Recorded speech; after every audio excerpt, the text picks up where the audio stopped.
puis en dernier moment, vous voulez vous retirer, vous avez menti. Je vous tiens à l'œil. Regarde à celui qui va m'envoyer à ce pays. Voilà ce qu'il veut dire. Et ça, ce message est passé. Le message est passé clair et net. Maintenant, s'il veut avoir la peau de l'autre, c'est l'autre chose. Il peut l'avoir. Mais ils ont tous les moyens. Ça, c'est un autre débat, Jacques. De l'autre côté, est-ce qu'on ne peut pas dire, avant de revenir aux choses par rapport au Premier ministre, est-ce que M. Denka n'est pas quand même le meilleur Premier ministre qu'on a jamais vu? Ce monsieur est quand même un bosseur. Hein? Est-ce que vous êtes d'accord avec nous? Ce monsieur est un bosseur. Est-ce que vous êtes d'accord avec nous par rapport à ça? Monsieur Denka? Oui. Je vous attends seulement, il y a des coupures à vos niveaux là. Ah, il y a des coupures à votre niveau, hein, certainement. Vous m'entendez, Jacques? Oui, je crois qu'il doit y avoir un peu de bruit. Hein. Est-ce que ce n'est pas avec vous? Certainement que ça doit être au niveau d'Agueyi. Hein, voilà. Vous savez, où Agueyi, il y a toujours des bruits. Hein, voilà. Voilà, ça c'est Agueyi, absolument. Voilà. C'est bien ça alors. J'ai dit par rapport au Premier ministre, M. Kablan Denkan, est-ce qu'on ne peut pas dire que c'est le meilleur Premier ministre qu'on a jamais eu en Côte d'Ivoire? Ce monsieur est un bosseur. Hein? Je le vois au four moulin en train de se débattre. Est-ce que vous êtes un peu d'accord avec ceux qui pensent qu'il est quand même le meilleur, il est le meilleur Premier ministre? Hein? Oui, Jacques, moi sur ce plan, je suis beaucoup mitigé sur le comportement de Denka. Nous savons que c'est un technocrate, hein? Voilà. Mais il y avait des situations où moi, j'ai quand même cessé d'aimer le monsieur. C'est lorsque il était en fait Premier ministre de Bédier. Voilà. Mais il y a eu des situations où il s'est impliqué en fait dans la crise, dans le détournement de beaucoup de fonds au temps de Bédier. Nous savons que M. Denka, au moment où le président Bédier était en train de construire Daouko, il s'est tapé une villa en espace de 1 mois qui fait particulièrement une somme très colossale. Et c'est Denka qui l'a fait. Parce qu'il s'est trouvé dans une logique où le président de la République lui était en train de construire son village, il en profitait aussi pour construire chez lui. Et ça, moi, à partir de ce là en tant que technocrate, vous pouvez freiner quand même le président. Monsieur le Président, nous sommes dans une crise, nous sommes en train de redresser la Côte d'Ivoire, mais dans la direction où vous amenez là, en train de construire Gaoukro, mais entre-temps, il y a Yamoussoukro qui est un projet où le président fait un football, dont vous êtes le défunt, à l'est des projets à Yamoussoukro, on avance carrément et puis on vient construire Daouko. Oui. Il s'est dit, bon, écoutez, on est dans une logique, on y va. Oui, mais Alfred, vous nous amenez encore au moins peut-être à 10 ans, 15 ans en arrière. Je parle de maintenant. Hein? Maintenant, bon, je veux dire, maintenant, il fait ce qu'il peut en tant que chose.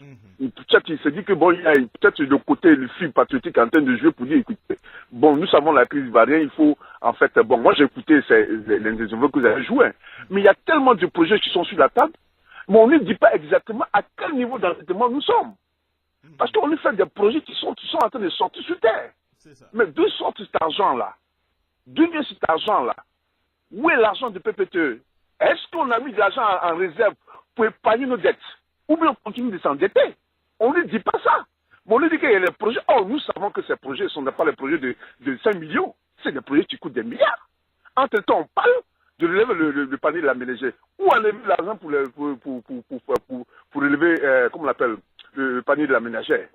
Si vous prenez cet argent que vous avez, vous prenez encore des prêts à investir, en fait, pour faire le tape-à-l'heure aux Ivoiriens, pour dire, nous sommes en train de travailler, ça se fait.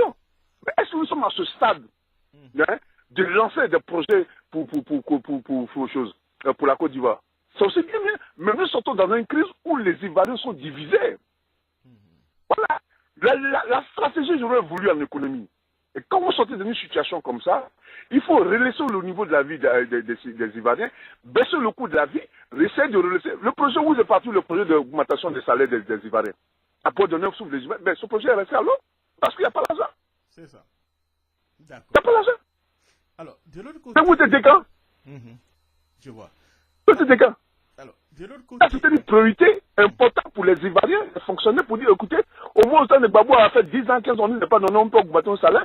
Voici une opportunité, au moins, je peux avoir 30 000 francs de plus, je peux épargner.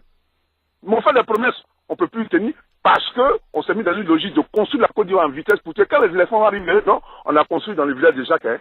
Le pont que vous voyez dans le village de Jacques, c'est nous, on a fait ça. Hein? Vous avez chez Kalamoko, l'usine que vous voyez, c'est nous, on a fait ça. Mais entre-temps, Jacques et moi, on ne se parle pas. Entre-temps, on a des prisonniers là-bas. Et c'est une réalité.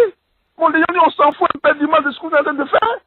Nous avons des filles qui sont en prison. Nous avons les Ivoiriens qui n'ont pas à manger. Nous avons les Ivoiriens qui n'ont pas du boulot à travailler. Ils n'ont pas de boulot. Je connais les choses. Voici la réalité.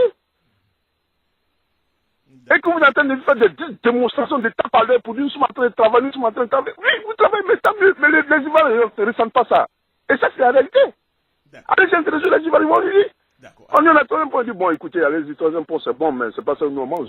Mais pourtant, nous savons que le troisième point peut servir à gens, mais il y a un sentiment, je regarde un sentiment, c'est en eux, pour dire que le gouvernement en face n'est pas encore en mesure de réconcilier les Ivoiriens. Et c'est ça. Donc, ce que vous faites en face, voilà, c'est autre chose, ça ne les intéresse pas. Peut-être ça peut intéresser les partisans de l'Alassane parce qu'ils vont se dire, au niveau de la campagne, ils vont dire, bon, on a fait ceci, on a fait ceci. Le côté, pendant nous, on est venu pendant 5 ans, voici ce qu'on a fait. On ne dit pas, comme des fois vous avez endetté la Côte d'Ivoire, il faut que ça, il fasse sortir les chefs. Au moment venu. On n'est pas dit de quand un pays plus endetté, où on nous fait des prêts, des milliards, et où nous sommes maintenant au niveau des dettes.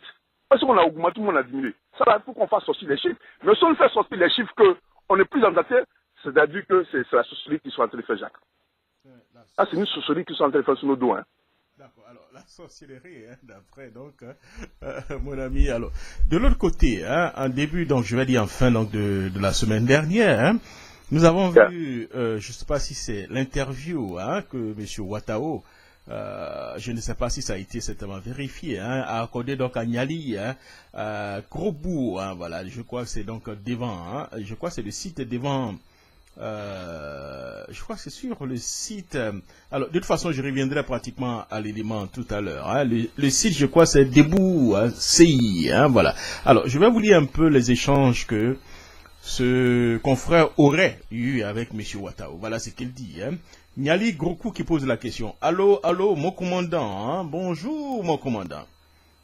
Le commandant Ouattao répond. Oui, bonjour, monsieur. Monsieur Niali, hein.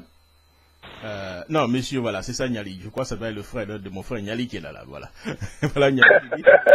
Et alors, mon commandant, c'est Niali Krobou, hein, donc de Deboussi, hein, .com.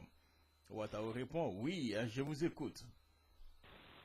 Niali, hein, mon commandant, et si on se tutoyait?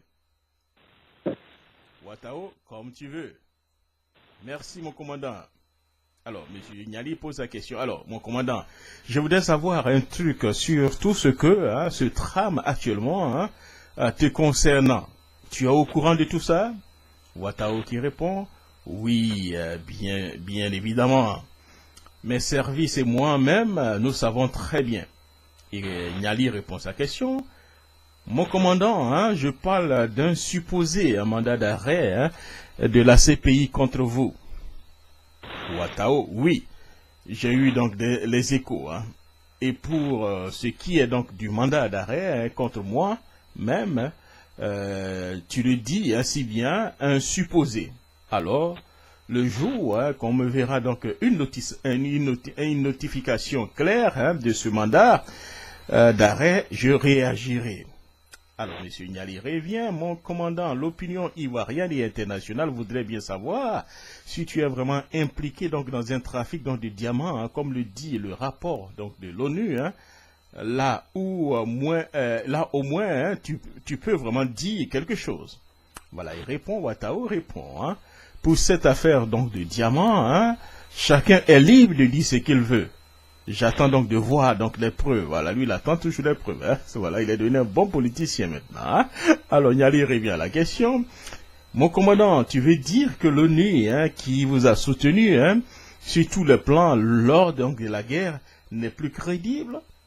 Ouattao, ça veut dire quoi soutenir sur tous les plans?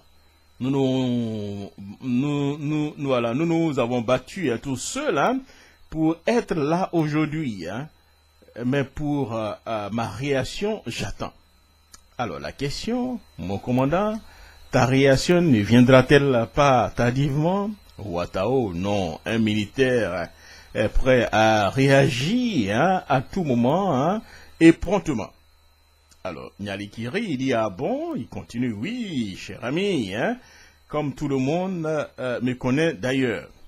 C'est bien moi, Saha Belé, voilà, qui veut dire donc gros serpent malinqué, hein, voilà. Il continue Niali, mais commandant, ne penses-tu pas que tes parents t'ont lâché? Ouattao répond, hein, c'est de cela que je vous parle. Si jamais ils, les parents, pensent que c'est moi seul qui ai donc monté donc la rébellion, hein, de toutes pièces, qu'ils viennent me le notifier clairement et on verra. Alors la question, hein, mon commandant, est-ce dit, hein, que donc c'est la rupture est consommée? Ouattao, moi, je ne parlerai pas de rupture, hein, tant que je ne vois rien de concret. Et c'est donc comme ça que le militaire doit réagir. Il continue, tu nous, mais mon commandant, hein, on dit aussi que tu es donc en train donc de faire donc des supports audio et visuels, hein, pour ton éventuelle défense. Est-ce vrai? Ouattao, bon, là-dessus, je ne dirai rien, sinon, hein, ça n'aura plus donc d'un caractère donc défensif. Alors la question, c'est donc vrai alors? Il répond, je dis, hein, que je ne dirai plus rien, hein, par rapport à ça. Si un mandat il y a, et puis on verra. Alors l'autre question, donc on retient, hein, que le commandant Ouattao est prêt à se défendre. Il répond, hein, je n'ai plus rien à dire là-dessus, merci. Voilà. Alors, donc c'est un peu un supposé, donc, j'allais dire, un entretien, hein, entre M. Niali et puis le commandant Ouattao. Si tout ce qui est dit, c'est vrai, est-ce que cela ne corrobore pas, M. Niali, un peu les appréhensions que nous avions, hein, qu'en réalité, hein, ils ont donc des parrains, puisqu'il a pratiquement un peu soutenu cela, ils ont des personnes qui sont derrière eux, hein, M. Niali? Absolument. Mais Jacques, ça, il faut que ça soit clair dans l'esprit des Ivoiriens. Tant que le régime d'Alassane Dramane Ouattara sera au pouvoir, il n'y aura pas aucun mandat sur ces gars-là. Parce qu'ils sont dans une logique. Ils ont mené quelqu'un au pouvoir et en retour, qu'est-ce qu'ils attendent? Parce qu'ils savent, hein, ils savent que la CPI les guette. Ils savent ça. Donc, dans leur entretien, même dans leur causerie, à 8 clos là-bas, ils se disent, bon, écoutez, nous savons que Babou va aller à la CPI. C'est-à-dire que nous aussi, ils vont nous attaquer par rapport à qu'est-ce que vous faites pour nous défendre? Parce que nous t'ont mis au pouvoir. Alassane dit, bah, écoutez, moi j'ai mes gars. Si nous ont mis là, ils n'ont pas osé. Nous allons vous permettre tout à l'heure peut-être donc de réagir, hein, par rapport donc à l'interview, hein, pour ne pas du tout me répéter, du fils donc de Laurent Gbagbo. Et ensuite, revenir donc à l'autre segment, hein, par rapport à l'un des acteurs de la crise ivoirienne, M. Soro Kigbafouri Guillaume, le père donc de la rébellion, vient que le secrétaire général de la rébellion maintenant, qui a fait donc des milliers de morts, des victimes et tout ça. Aujourd'hui, le président donc du Parlement ivoirien, M. Soro Kigbafouri Guillaume, a déclaré lundi à Abidjan ne pas s'être donc visé donc par un mandat de la Cour pénale internationale. Alors, si M. Michel Gbagbo est donc aujourd'hui sur inculpation pour des génocides, donc on n'a jamais vu ce petit-là, permettez-moi l'expression, quand j'ai le petit Gbagbo, hein, fait quelque chose à quelqu'un. Mais le fait d'être associé à M. Laurent Gbagbo, il a aujourd'hui inculpé donc des génocides. Alors, c'est Guillaume qui a pris donc les armes, qui a revendiqué cela, et qui a tué donc des centaines et des centaines de personnes, pour ne pas dire des milliers de personnes. Alors, on continue toujours sur Guillaume. Si la Cour pénale internationale avait un début de soupçon à mon égard, elle m'aurait donc déjà elle m'aurait pas donc invité à sa tribune donc aux États-Unis, a-t-il déclaré, hein, soulignant que ce sont donc, si vous voulez, des fantasmes donc de politiciens qui espèrent me voir donc à la Cour pénale internationale. Alors, monsieur Soro Guillaume, hein, ce ne sont pas seulement que les petits politiciens, hein, ou bien qui aimeraient certainement vous voir, beaucoup de bourreaux, des victimes, hein, surtout nos victimes, nous souhaiterons certainement vous voir à la Cour pénale internationale pour répondre à des accusations. Se disant donc d'une sérénité, hein, inébranlable, Soro Kigbafouri Guillaume a insisté qu'il ne peut pas être visé, hein, par donc la Cour pénale internationale. Quant au transfèrement donc de l'Est, leader donc de la jeunesse patriotique, M. Charles Blé Goudé, à la CPI, hein, il a invité, hein, à laisser donc les choses faire. Alors, il continue toujours. Par ailleurs, M. Soro Guillaume, assumant donc, si vous voulez, la rébellion, donc il était donc le chef donc, de 2002 à 2011, a expliqué que donc le pays était donc au bord donc, du gouffre, à l'éclatement donc du coup d'État manqué, qui s'est donc mué en rébellion armée, coupant donc le pays en deux. D'autre part, Soro Guillaume a indiqué qu'il n'y a pas donc de nuage entre le ministre d'État, ministre donc de l'Intérieur et de la Sécurité, M. Ahmed Bakayoko, et lui. Il continue, il n'y a pas de guerre entre Ahmed et moi, a-t-il tranché. L'opinion ivoirienne prête donc des ambitions présidentielles aux personnalités qui se livrent à une guerre donc de succession. Alors, comme le dirait l'autre, la Côte d'Ivoire est vraiment tombée de voir Soro Guillaume, l'homme qui n'a pas fini ses études, aussi, j'allais dire, noir, bien rouge même de sang autour de lui, celui-là, c'était déjà candidat à une élection présidentielle. Et de voir un autre aussi qui n'a pas fini des études, je crois qu'il a fait seulement un Doc 1 ou bien Doc 2 à médecine, après avoir eu donc son bac au Burkina Faso. Il est devenu aussi, voilà, un candidat pour la présidence de la Côte d'Ivoire. Les dieux sont tombés dessus la tête. Pourquoi? Voilà, parce que nos frères donc, ils viennent donc du Nord. On a besoin donc d'un candidat du Nord à la tête du pays. Vraiment. C'est un peu cela que nous voyons. Alors, tout ça, ça fait quand même, ça fait rien. Je crois que Fouboy est en train de se retourner,